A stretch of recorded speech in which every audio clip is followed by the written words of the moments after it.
The Improved Production Racing Association of Victoria is proudly supported by Prestige Hino, Australia's most awarded Hino dealer,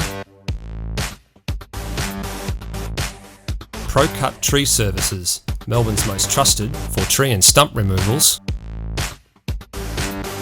DLL Photography and Design, complete website and e-commerce solutions, Traction Tyres and Yokohama Motorsport, performance and safety for road or race.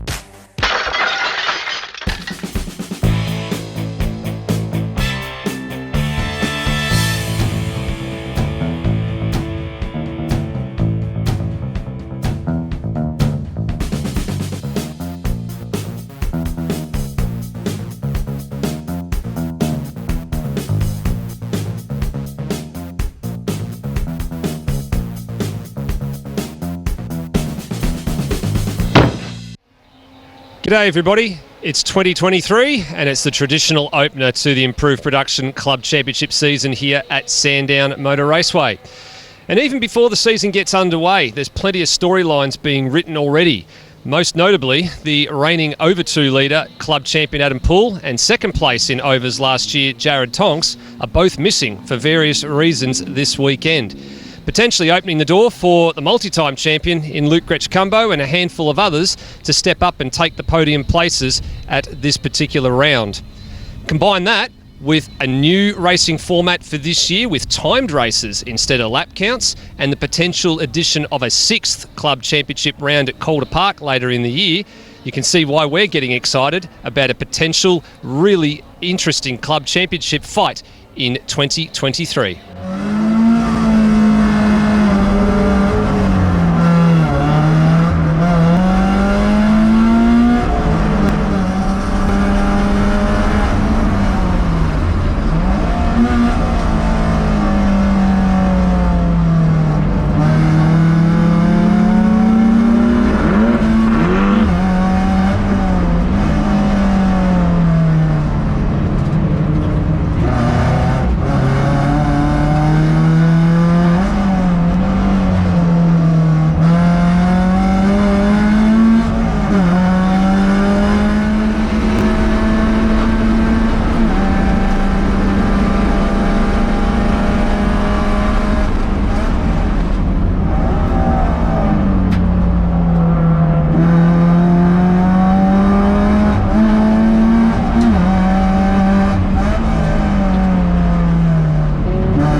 So Peter, the last time we caught up with you was at Phillip Island last year, and you were giving the BRZ that Steve Zorkas used to run a good running at that circuit. What have you done with it in the off-season?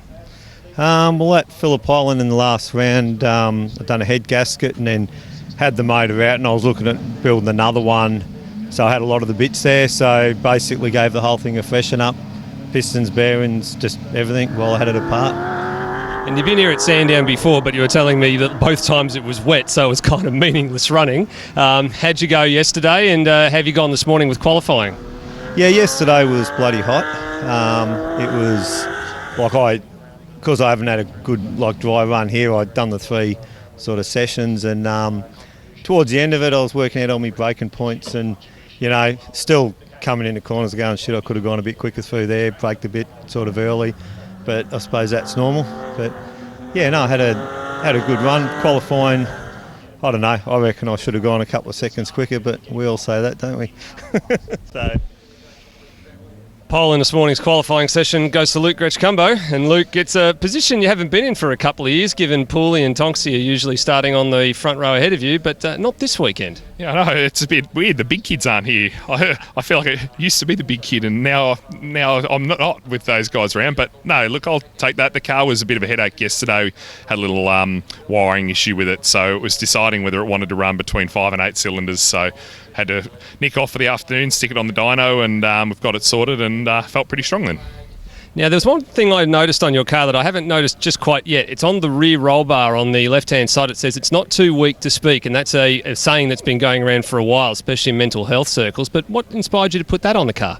To be quite honest, back in 2019 when I was going through my divorce, I was probably not in a really good place mentally, and probably I even noticed a few people in the club noticed that. I remembered up at Winton in 2019, the barbecue, I normally try and mingle with everyone, and I wasn't in the mood. I was just sitting on my trailer, just off in the corner being a loner, and I wasn't feeling love. But a few people messaged me and said, "Hey dude, are you okay?" And a few people noticed. And it was really quite humbling to know that, the age of the time we live in, mental health there's not such a stigma around it anymore. And so, that's all in the past now, and I'm in a really good place again. But it's always good to just check in on your mates. And if you're not necessarily feeling the best for any reason, speak up, chat to your mates. That age of being judged of, harden up, mate, go have a beer and you'll be right. It's probably done. We think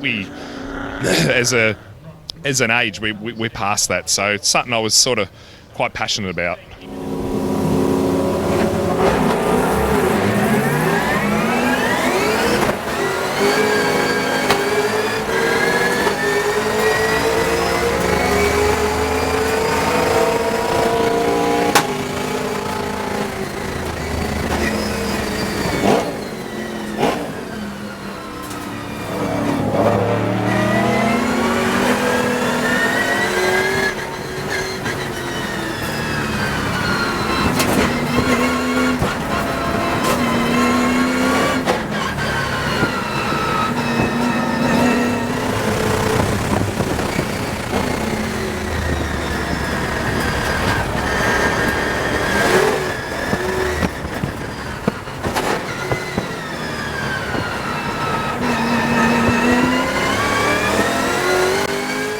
So it's Sunday morning here at Sandown, and drivers have had a bit of a chance to reflect on their performances from yesterday afternoon's race. And for Macca, you had a really good exchange with Cade Lehman there. Talk to us about it. Yeah, it was a really enjoyable race. Me and Cade, we've had a few good tussles over the years, and yesterday was definitely one of them. I suppose he's a little bit better under brakes than me, I reckon, and I've got a little bit more straight line. So the combination of the two strengths over the course of a lap made for some really good racing. Yeah, it did, some close confines throughout that race, so I guess we're looking forward to see if you guys can do that again in the two races today. But it's also good to see your car, the Pro Cup Monaro, back out there and back on the sponsorship stickers again for this year. Yeah, definitely. It's a real privilege to be able to sponsor the category. Grassroots motorsport, it's a big passion of mine, and just glad to be a part of it and back on the cars this year.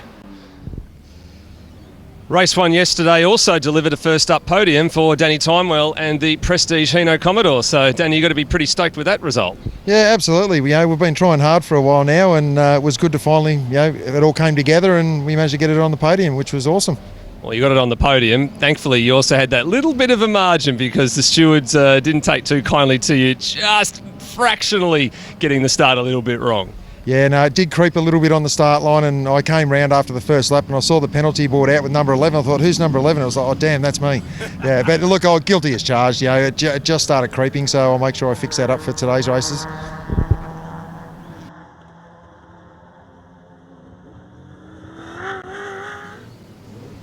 There's some new faces around the paddock this weekend, and one of those is Jin Wook Song. Jin, it's your first weekend here in IP, and from what I've been told, you started getting interested just by meeting some of the other guys in the IP field. Yeah, that's it. So I met I saw the Luke Gretsch combo senator on the track day, and also I met the Dallas Brook on the Winton track day, and then they seems like the IP looks like a pretty good field, so I just joined as well and then give it a crack. It's great to have you here, and you've brought along a factory 6-litre Holden VE Commodore with a couple of bit of go faster bits in it, so give us a quick rundown. Yes, VE Commodore used to be my daily car back in the days with the auto in it. Built the motor, just a bit more horsepower, factory gearbox with the twin plate clutch, and factory diff with just the trick track on it, and a bit of a suspension, and that's about it. So you've obviously had it out and just done a couple of track days with it just to get a bit of a feel about how the car's like. First time here at Sandown, 21s is not a bad qualifying effort, and you held your own in the race pretty well. So is that, I guess, a fair summary of how you see it?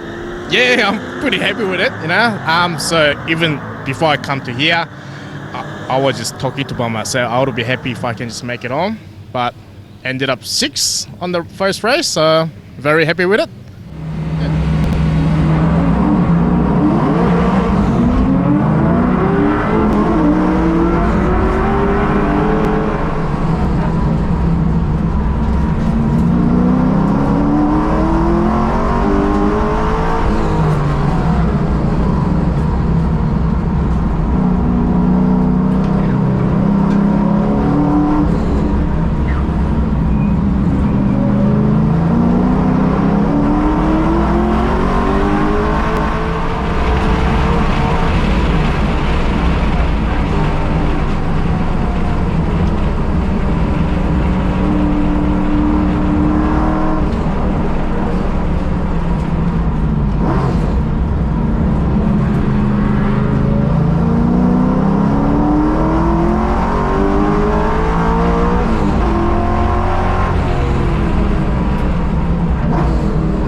So, Richard, you've got the Tirana back out after 2 years. The last time, ironically, was here at Sandown, which wasn't too kind to you, but you've gone all right in race 1 so far. Yep. It's taken us 2 years to build the engine, and she's going good now. It's making some good horsepower. So for a 5 litre Holden, I think it's the only real engine out there with period correct to the car. So yeah, we're happy with it.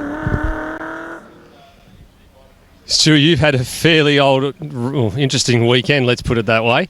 Mechanical gremlins yesterday, and you got turned around incidentally this afternoon. Thanks, Steve. Yeah, it's been one of those weekends. Some weekends it all runs smoothly. It seems to be my weekend this weekend for a few little gremlins. I had a high-pressure power steering line burst on me yesterday, like 10 minutes before the race, so probably a good thing. It could have been a bit ugly for everyone, including myself out there, if it happened on the track. So it was a bit of a late one last night getting that sorted. And then, today, unfortunately, the front guys are coming through and turn 4s are fairly tight, and I just turned in a little bit early on Cade. He was sort of coming through pretty fast, got a little tap. But the unfortunate thing is I couldn't start it, which sort of caused everyone else's race to sort of cut short, so I was a bit frustrated by that. But, all ready to go for race 3 anyway. So in response to a lot of feedback from the competitor base, the VSRS actually made a pretty significant change this year with the lap counts and the racing. And they've changed it from lap-based to time-based. So the person from IP that's probably in the best position to talk about that is none other than Jamie Augustine. So, Jamie, give us a quick rundown what that actually means for IP and how it works. Well, the basic thing is they're trying to give an even amount of time to each of the competitor groups on track, rather than giving a specific number of laps, which can be more or less depending on how well your competitor group does, whether you have lots of accidents or slower groups versus faster groups. Every group now has the same amount of time on track, and you get to use that however you see fit. If you do it behind safety car the whole time, then you use up all of your track time behind safety car. If you do it with racing the whole time, you get all of your racing in it. It seems to me to be a fairer distribution of everybody who's paying the same money to be here to get the same amount of track time. Yeah, you're probably spot on, I guess, with that assessment. What it does mean is that effectively it's user pays. So if you have a bad run because there's lots of accidents, then you do less laps, but it doesn't affect all the other competitor groups along the way. But importantly, I guess it's also around when that time starts, because it means when you leave the lane, so when you leave dummy grid. So that means the emphasis is on people to maximise their time, get out and actually get around to the grid so you can get as many laps in as possible. Absolutely. It stops the stuffing around on the warm-up lap with cars going really slow, trying to play games. They know if they do that, they're going to lose laps of their race. So it helps everyone get things going, get things moving, and more efficient use of the track that we're spending all of our money to hire for the weekend. Another new face in the IP paddock this weekend is Carl Parsons with a Nissan Silvia. Carl, it's not your first rodeo. You've run a bunch of other series before, and I think you've even run Jamie Augustine's car once or twice. But how's your weekend been so far?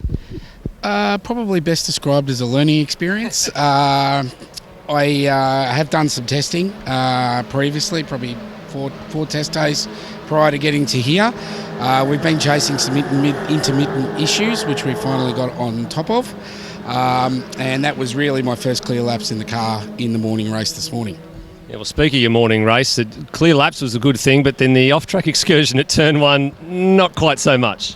Well, yes, absolutely. That's part of the learning experience, shall we say. So you've done a little bit of damage to the front bumper on the car. You got all the bits to put it back together, but I don't think that's probably something that's feasible at the track this weekend. So I take it you're going to run third race, no front bumper?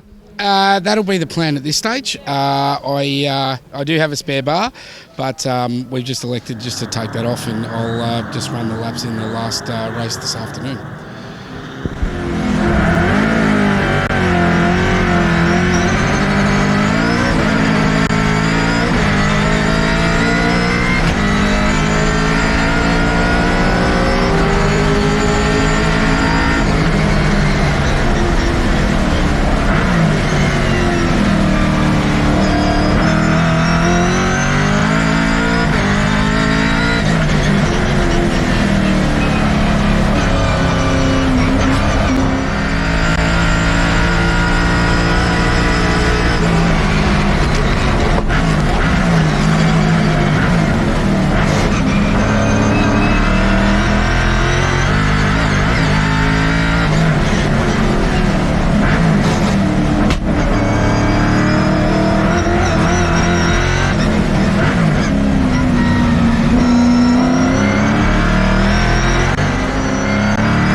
The other half equal second for the weekend is Luke Gretchcumbo. Luke, the second and third races for you unfortunately didn't go quite according to plan, but you did manage to hang on and bring home some good points though. Yeah, I'm just hoping at what cost though. Both races going up the back straight at first lap, bang, 7 cylinders. And to be honest, I couldn't have given a crap about it. I was getting the points because those 2 races at Winton that I DNF with the tail shaft last year cost me the championship. So I'm just, happy to have got it over the line in the points. A bit frustrating because it's been a recurrent problem that we got. But look, this weekend has run really well. Credit to the MG Club and Big State Racer. I've been quite critical of them over the last sort of 12, 18 months of how they run the races, but they've left good gaps to catch up if there's on-track delays and time races. I think so far I'm in favour of. So good weekend by all the officials and the event organisers and everyone. I think everyone did a really good job with this round. Second place, or equal second place rather, I should say, overall for the weekend is Cade Lehman. Cade, the highlight for me, I'm sure you'll agree, was your 3 race-long battles with Ian McLennan over 3rd and 4th place in the running order. Yeah, absolutely, mate. It was a great weekend. Had some really good battles with all the guys. Danny in the last one, Ian a lot in that one there, and it was just, great fun. Well, what do you put it down to? I know it's a bit of a different sort of demographic with a couple of the big boys missing, but did that sort of close the pack up this weekend a bit? Yeah, it did, mate. Yeah, it did. Probably, having Luke having a few dramas was good for us. Not good for Luke, but that sort of brought the pack really close together. So, no, it was a good weekend. First place this weekend goes to Danny Timewell. Danny, you are smiling like a Cheshire cat right now. First race win, tick. First podium, tick. And now first round win. Massive tick. Yeah, no, we can't be happier. I'm absolutely ecstatic. It's been a long time coming, and I really didn't think it was going to happen this weekend, but we've put a lot of work in, and we're really stoked to come away with the round win. And our first podium yesterday and a couple of wins today is just amazing. And on top of that, you put it down to some of the work you've been doing with Jared McLeod recently as well. Yeah, absolutely. Jared's been a massive help to us. He knows Commodores really, really well with his time in the V8 Ute series when that was running, and he's come on board and imparted his knowledge and his expertise and given me a bit of driver coaching too, which has been really important. So, and he's tuned the car up and he's tuned me up, and we've got the result now. So, yeah, thanks very much, Jared.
And that's the end of another opening round of the Club Championship. And even though we had lower than ideal numbers that we're used to seeing here at Sandown, the racing didn't disappoint and the results certainly didn't disappoint either. There's now 2 months to go until we get to Winton for round 2 at the end of April. So until then, please drive safely and we'll see you next time.